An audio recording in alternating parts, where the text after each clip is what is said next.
This is one of the staples of many a child's bedroom in the 80s, a personal cassette recorder. They were quite popular, lots of manufacturers made them. I'm sure that you're quite aware of the format, and if you're not, then I'd probably suggest heading over to Techmoan's YouTube channel. I'll put a link in the description.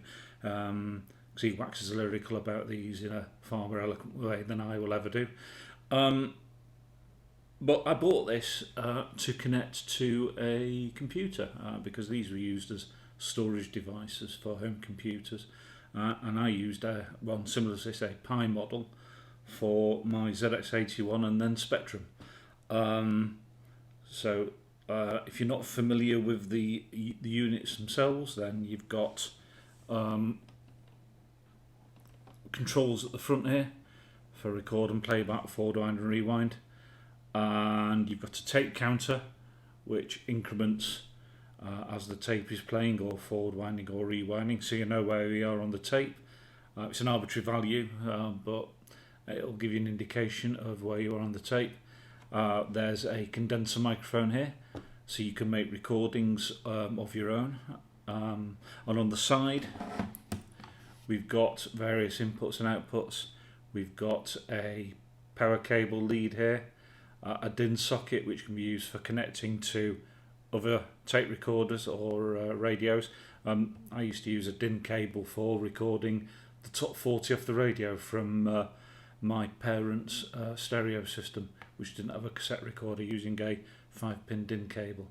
And then there's ear and microphone for obviously plugging in a mono headphone, and then for plugging in an external microphone. And then there's a remote socket here next to the microphone socket, which can be used to remotely pause and play the tape if you're recording, or if you're listening to a tape. Imagine if you're a reporter and you've got one of these slung in your bag. You may have a microphone with a button on it for pausing and starting the playback, where you stick this in your satchel, stick a tape in, click on record, and then pause on the microphone. And then when you're interviewing your interviewee, then you could unpause and pause as you see fit without having to reach into your satchel. And some computer systems use this as well. I think the Acorn Electron's one that uses the remote socket there for stopping and starting the tape whilst loading, so the computer could actually control playback. Anyway, this particular unit's got a fault, and it's not what you think it is. Normally with these things, the belts wear out, so they turn into mush, and playback stops. This one's got a much more interesting fault, so let's take a look at that. The first thing I need to do is plug the power in. To that end, I've got a power cable which I'm going to plug into the unit here, like so. There we go. And I have a popular music tape, one from my collection. I've still got all my tapes from back in the day. Let's listen to a short section of Tears for Fears, Songs from the Big Chair. So see the tape unit, the cassette holder there, box and me, not holder, as looking a bit scruffy, but the tape itself is fine. I know this tape works, so let's click on eject, make sure we get side one in. There we go, and press play. And I'm also going to play a short section of this so I don't trip the YouTube copyright mechanism. Let's see whether this works or not. You can see the tape counter ticking away there, I think. I hope.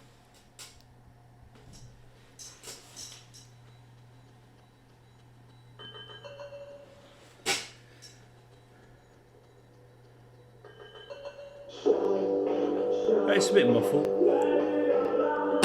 but that seems to be working okay. That's absolutely fine.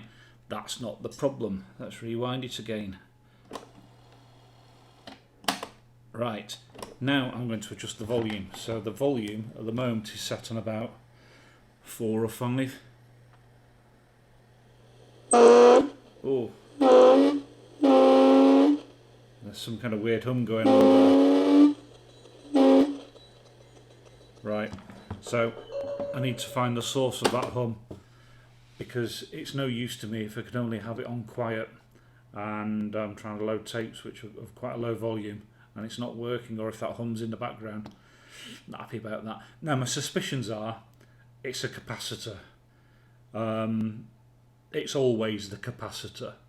So there's either a capacitor in the power supply that's failed, so it's picking up a 50 Hz main sum, or there's a capacitor on the motor that's failed, and maybe it's motor interference. So perhaps we could try that now. So if I take the tape out, start eliminating things, press play. Oh. It's still doing it when it's paused. Now if it was the motor, I'd expect that to stop if it was paused. So maybe it's not the motor, maybe it is the power supply. So the next thing to try is run it off batteries. Let's pop that plug out there, move that out of harm's way. These things can be used as portables. So let's flick over to the back. You can see it's quite a clean unit apart from that. I mean, it looks a bit grimy on the front a little bit. Might benefit from a clean, but you know, there's no scratches on it at all. It's in more or less immaculate condition.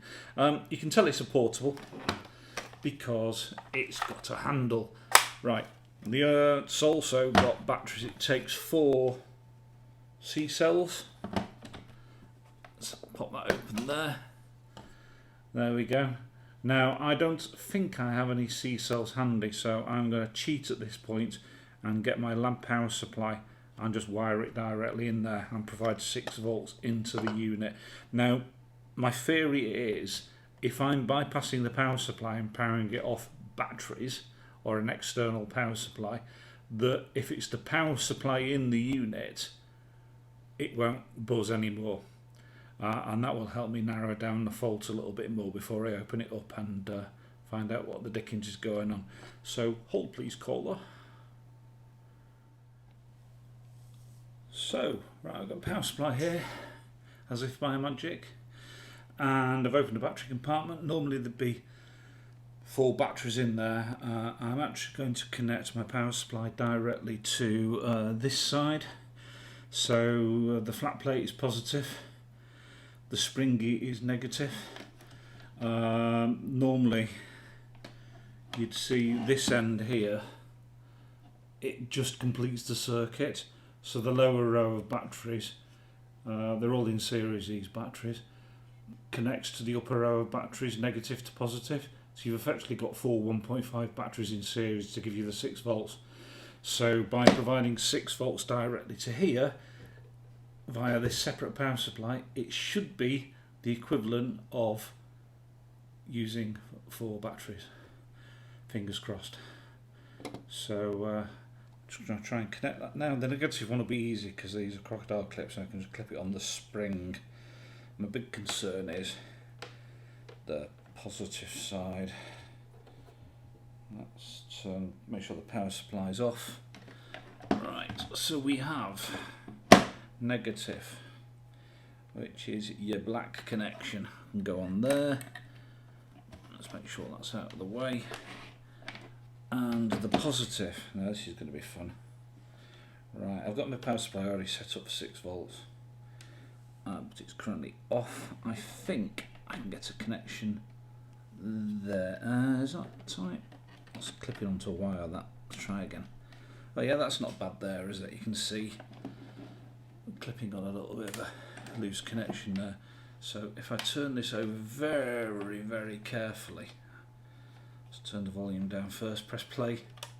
Is anything happening? Oh, power supply's off. Helps if you turn the power supply on. There we go, it's drawing 0 amps. There we go, tape spinning, turn the volume up. Right, so we're even getting the hum on what's the equivalent of batteries, which doesn't help us. Right, so I guess the next step is to take this apart and see what's going on. Right ho, time to use the Christmas present my son got me, a every single bit under the sun kit from China via Amazon. Now, these things are actually quite easy to take apart. There should be 4 screws, one here, one here, one here and one here inside the battery compartment, and none of your security screw shenanigans here, just straightforward cross heads. Is this screwdriver magnetic? No. Oh yes it is. That's handy. Right, so let's put that there. Do, do, do, do, do. 2 down. Look at the size of them screws. Looking around here, were they? Kind of think you could hold aircraft together with. Short screws to the battery compartment. Oh, I do like this screwdriver. Magnetic is good. Right, the moment of truth. How easy will this come apart? It's been a while since I've done this. Oh my goodness. Right. Let's take the handle off. The handle comes off. There we go. Well, there's not a lot to that really, is there? So, I don't know if you can see, we have a transformer here, connected to the mains input here, which goes to the circuit board here, which controls everything. So let's have a quick look at the belts. Belts actually feel surprisingly springy. That's good. I wonder if it had been changed. Yeah. I mean, they're not massively tight, but they feel okay to me. Right, so let's try and figure out what's going on here. Is there anything I can do to loosen these wires up? They're not on a connector or anything useful, are they? No, they are not. But thankfully, there is sufficient give that I can. Look how thin those wires are. I'll leave that in place for the moment. I'll just work around it. What I'm really interested in is what's on the underside of this circuit board here. So let's have a look at that.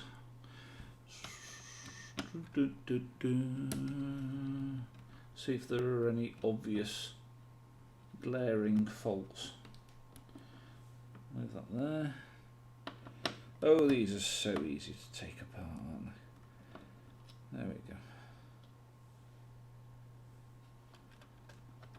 He said.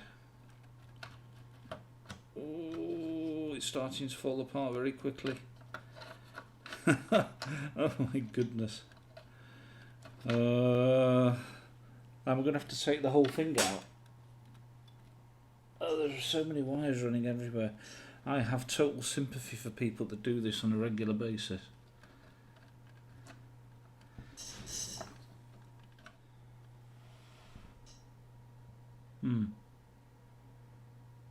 Okay, I think I'm just going to get my hands dirty and take this apart. I'm going to pause the video, save you watching me struggling, and I'll see whether or not I can take this apart. Right, so I managed to get it apart. The tricky bit was the speaker that was glued onto the case. I managed to get that out without damaging it. You can see it's very dusty anyway, so that could do with a bit of a clean, bit of a service. I think I mentioned before the belt's fine. This is the circuit board, so I can see there is very, very little going on with this. Power's coming in to here. You've got a fuse, which seems to be slightly pushed out, but there we go. The capacitors superficially all look okay. Can't see any obvious faults. One's bent over there, can't see it anyway. None of them are bulging. None of them appear to have leaked. So I guess the next step is to start taking them out. I've not got a schematic for this. It's a shame really, it's quite a clean unit. I didn't really want it to have to come to this, taking it apart to try and figure out why it's broken, but we are where we are. Right, that's probably as far as I can take it tonight. I've taken the unit apart without breaking it, hopefully. It's more than likely capacitors. There's very little else that can go wrong on there. Certainly nothing that could cause an oscillation like that, or as somebody put it on Twitter, motorboating, which is a phrase I've heard before with regards to audio equipment and buzzers. I quite like it, it's quite apt, it does sound like a motorboat. And somebody else on Twitter has pointed me in the direction of a service manual, so hopefully that'll have a schematic in, and I can work my way backwards from that. But yeah, that's it for tonight, I think. I'll pick up this at some point in the near future, but as far as you're concerned, over to the next clip. One eternity later. So part of this project up for a few months, and I've just come back to it after doing a bit of research on this, and one of the suggestions on I think it was Reddit was, if you're getting an annoying hum on playback, check the play record switch, because over time the contacts on it can become oxidized and it can cause a hum, which sounds exactly like what I'm getting now. The way this works is when you press the record switch here, it just show you on the PCB, it presses this switch here. Hang on, let me just get into view of the camera, that switch here, so you can see I can press it with my finger there.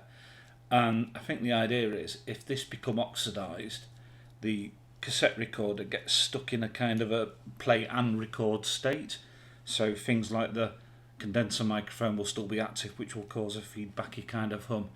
So I'm going to give that a quick test now. I've got some WD-40 contact cleaner, other contact cleaners are available. I'm just going to spray it on the switch and move it a bit and see whether or not that improves the situation. He said it's quite good, this contact cleaner, so I'm hoping if I can work this into the switch, wherever the contacts are, it will make a difference.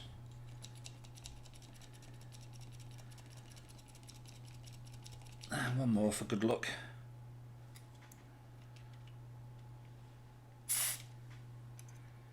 Problem is I don't exactly know where the contacts are on this. I'm kind of spraying it through the top and hoping for the best. Let's just close that. Right, so I've got it connected to my cassette recorder. The volume's currently on low. Cassette recorder, power supply I should say. Right, that's connected up. Switch to power supply, it's on 6 volts. Press play.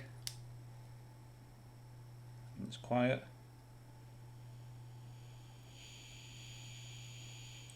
Well, I can hear motor hum, but I can't hear the buzz. So maybe that's done the trick. I suppose the next step will be get a tape and find out whether or not it plays at full volume. Hold please, caller.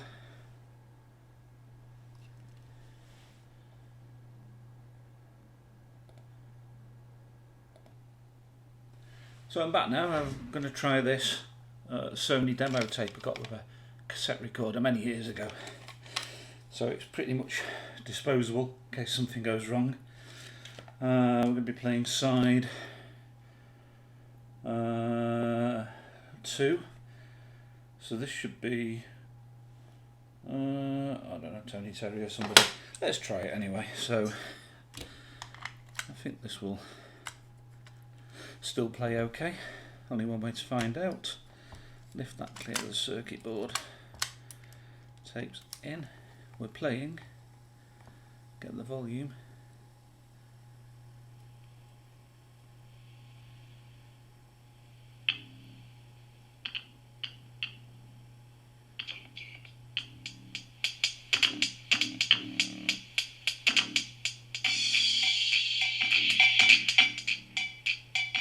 okay, it probably doesn't help that the speaker's upside down here. Let's rectify that. Just turn that off a second.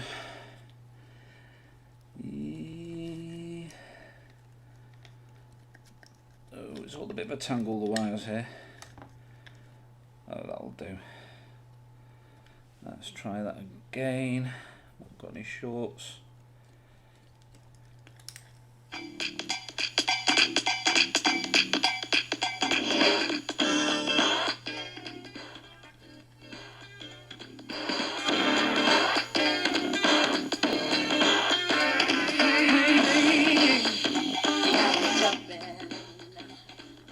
I think that's working.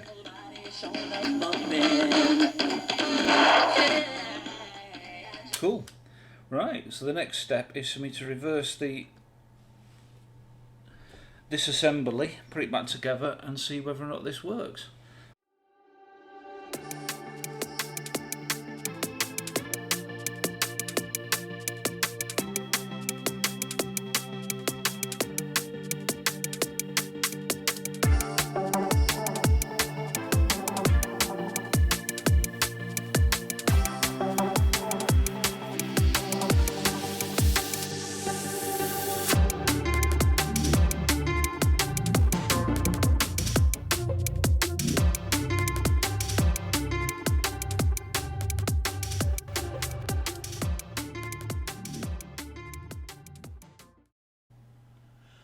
Right, so after that rather fast assembly montage, it's time to try it out. I've not screwed the top and the bottom of the case together yet, but the rest of it's together, which is good.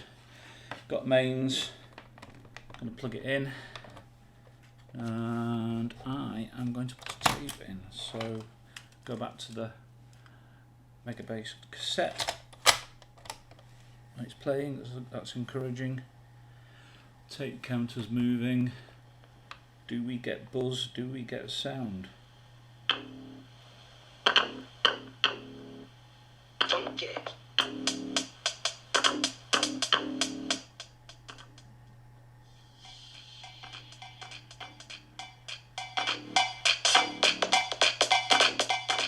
That's Bob on that. Let's try another track. Forward Wine works. Stop works. I'm really happy with that. That was an easy fix. I was expecting to recap this.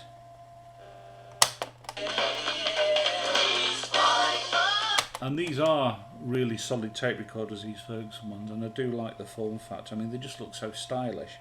So this was a bargain for what I paid for it. Now, I guess I need to test whether record works and the condenser microphone works, but I suspect that will be absolutely fine now.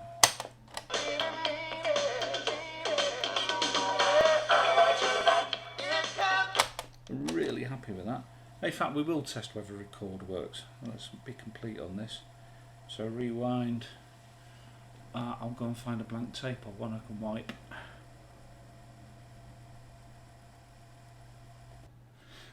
So here we are. I've actually got one that's still in its cellophane, so I'm going to use this. I bought it from the Vintage Emporium, my sometimes frequenting Stockport Pear Mill.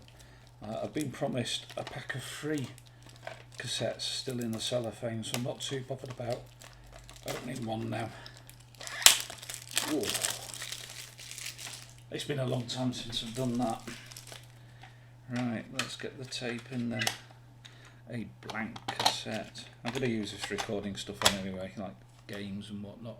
Well, not games. Utilities that I'm going to take to show. So, to record, you press record and play. So, let's wait for it to get past the lead tape. I think that should be it now. Okay, testing, 1, 2, 3. Are we actually recording now? Not very inventive, but there we go. Rewind, fingers crossed. That should be it now. Okay, testing, 1, 2, 3. Are we actually recording now? Not very inventive, but there we go.